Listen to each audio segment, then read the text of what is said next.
It was my pleasure today to welcome Botswana President Mokgweetsi Masisi to WIPO. President Masisi told me about his country's efforts to ensure that its young and dynamic population forms the foundation for a knowledge-based economy that lifts up all of its people and becomes a model for other countries. As a cinema enthusiast and actor, President Masisi has long recognized the role that IP-backed creativity and innovation plays in our cultural and economic lives. And as a leader of a country with more than 2/3 of the population under the age of 35, he is working hard to foster innovation amongst younger people, like Mokgweetsi Masisi, whose backpack brand uses solar panels, batteries and lamps to give kids a new source of light for studying at night. In fact, WIPO is also supporting a project to help Botswana youth obtain the IP knowledge and tools they need to bring their ideas to the market.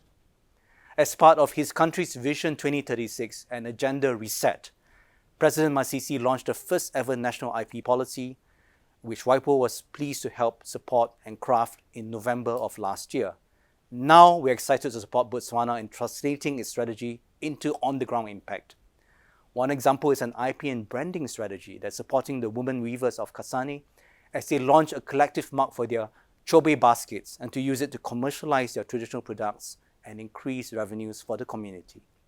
I thank President Masisi for his leadership and dedication in using IP for development, and I assured the people of Botswana and the government of Botswana that they can count on WIPO's continued support to bring an IP ecosystem alive and brings them real benefits and impact on the ground. It was an honor to visit WIPO today and meet with Director General Tang and his team. During my visit, I was delighted to learn about WIPO's new vision for intellectual property as an engine for growth and development for every country, including countries with small populations like Botswana.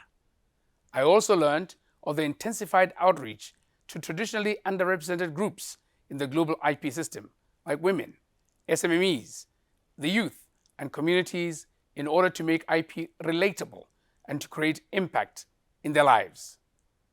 As Botswana is a nation rich in human resources, with a young and vibrant population, I shared with Mr. Tang how IP-backed innovation and creativity is critically important to our country's development.